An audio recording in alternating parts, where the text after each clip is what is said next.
Maki may pa-surprise performance sa concert ng Lainey.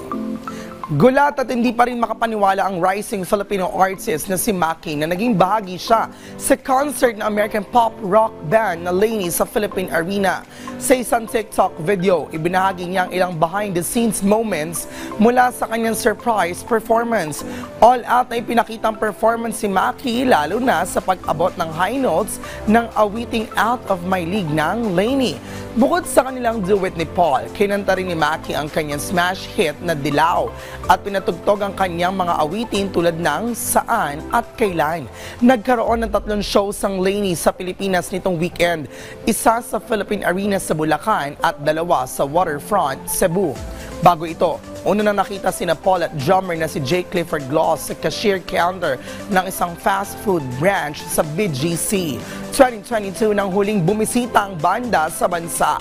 Nakilala ang Lainey sa kanilang mga kanta tulad ng Malibu Nights at Through These Tears.